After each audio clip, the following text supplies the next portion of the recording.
Wanted to ask you about Rafa coming into a new league like this, thrown in. He's played every game. He's second in the league in saves. How would you evaluate his performance and goal, just adjusting to this new league? He's exceeded all expectations, Rafa, and both on and off the field. I think on the field is what you guys see, which has been spectacular, keeping us in games, saving PKs, playing out of the back the way we want to play. So his adaptation to our team in this league has been tremendous.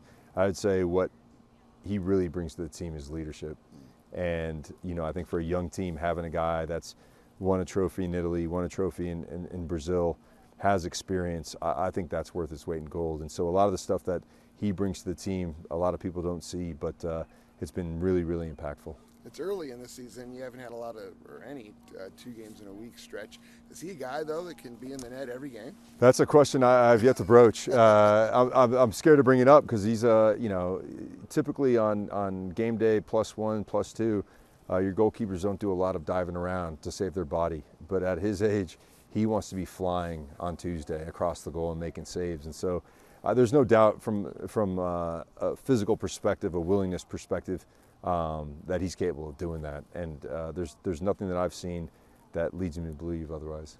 His instincts of knowing when to come out, when to come back, and sometimes do both in one sequence. Does that just come from experience? Yeah, that's exactly right. I mean, he's seen these plays so many times that he's able to make.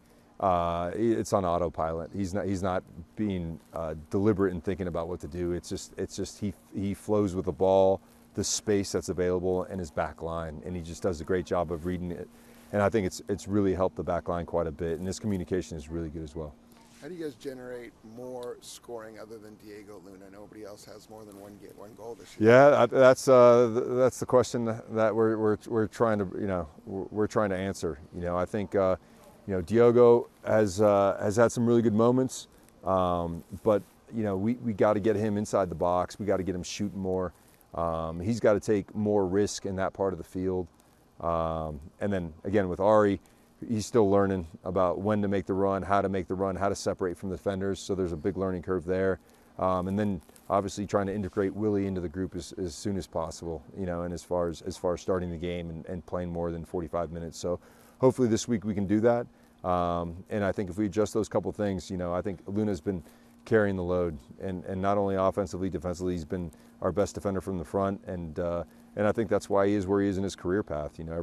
He's getting the recognition, he's getting national team call-ups because he's doing all the little things and he's making plays on both sides of the ball. So we need a couple more guys to be able to do that in order to make our attack whole. What about Johnny Russell? Is he close to seeing some action? Yeah, so this is his first training back after the first training that he had with us. Right. So again, I think I got to temper my expectations as to what his role will be. But hopefully if he finishes a week of training, he'll be in the roster for the weekend, and then we'll decide as far as how the rest of the week looks, how he feels, and what the game calls for. But more than likely, he'll get his first appearance this week, hopefully.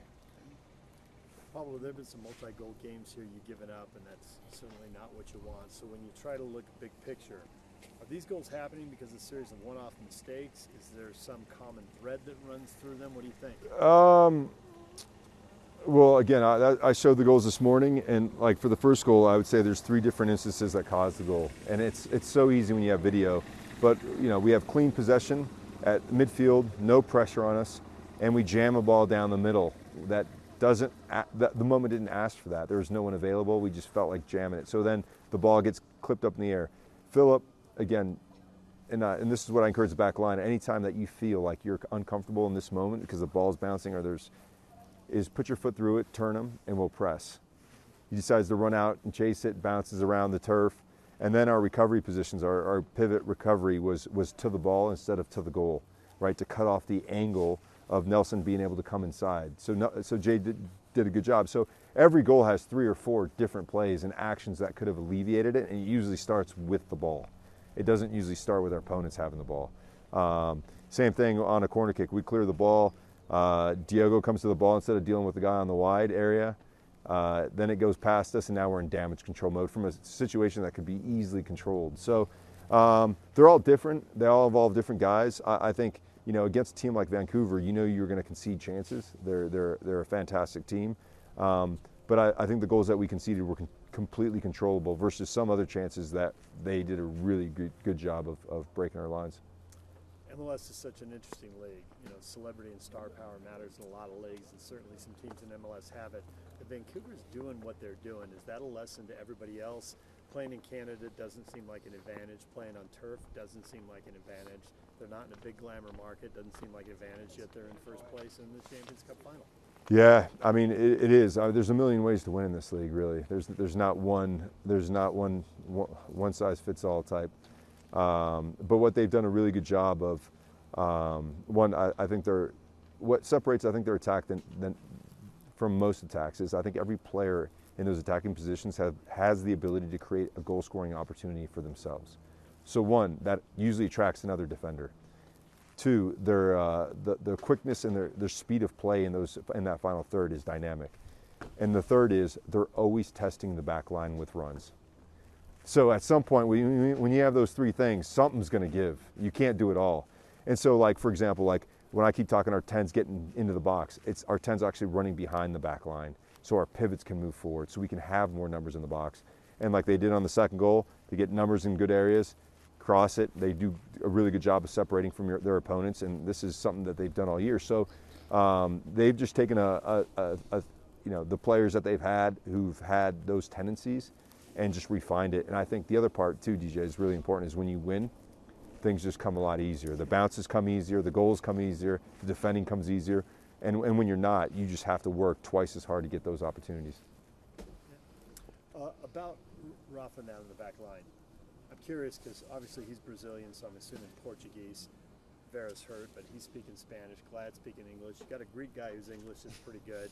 You got a guy who's Spanish, and then you got an Ivy League guy in front of him who probably speaks 10 languages I don't know about. But nonetheless, that's a lot of different guys. How good is the communication in back? Not that they can't communicate, and they do, but I mean they got to communicate in real time. Real time. No, again, that was another part of our conversation this morning, where you communicate in soccer two ways: nonverbal and verbal. Right? Nonverbal is an active movement to go out and press the ball, or you're saying go, go, go from behind. So you need one of those two things. I think too often we get caught in between because the communication isn't done quick enough. So again, is it nonverbal, not quick enough, reacting in front so that the guys in back can get a cue? Or is it the guys in the back not communicating quick enough to the guys in front of them to go out and press? So we've definitely got to get better at that. That's, my analogy is this: if you do a project with anyone in any business and you tell them you can't communicate, but I need this done in an hour and a half, good luck. It ain't gonna happen. So again, the glue to everything we do, to the tactics, to everything we do, involves communication. And so in order to get better at defending, we got to communicate better. To get better at attacking, we got to communicate better. Your thoughts on Dallas? Didn't go your way the first time, but it was a tight game throughout. Yeah, again, we got a red card in 18 minutes in that game, and that obviously changed a whole lot.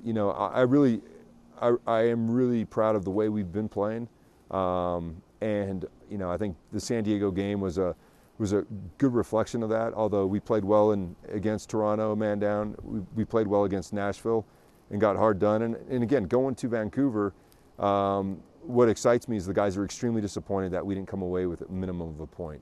Because it's really easy to say they're the best team, we're playing on turf, we're going away, we should lose this game. And the mindset of the group is like, they're really upset that we didn't come away with something. And so for me, based upon the performances and the mindset after the game in Vancouver, I feel like we're in a good way to approach this game, getting one game better at the way we want to play, but more importantly, competing to get those 3 points. How much stock do you put in total shots in a game? I mean, Kansas City won without putting up a single shot. Toronto had 2 and beat you. Yeah. And you've had 20 shots and lost before. Yeah.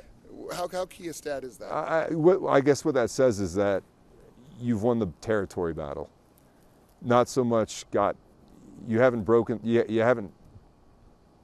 didn't get into the castle. You surrounded the castle, but you didn't get into the castle, right? And so like that's what it says, and that's why I think the hardest thing to do in football is to score that goal. And so again, we're box to box. Again, we're playing extremely well.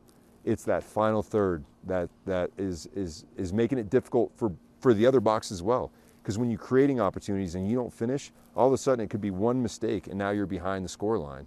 So it's so important to get that attacking box right, to keep playing from a position of a lead, to then can be able to control the flow of the game. And so that'll be the focus for this week and every week moving forward.